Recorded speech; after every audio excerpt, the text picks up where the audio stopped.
Public schools is no longer fully accredited by the state of Missouri. The state's Board of Education voted today to lower its status.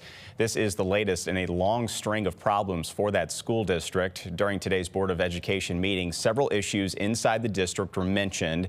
That includes issues with securing transportation for students, the district's revolving door of superintendents in recent years, and a poor audit rating.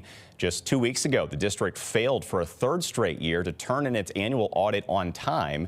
SLPS is now considered a provisionally accredited district by the state of Missouri.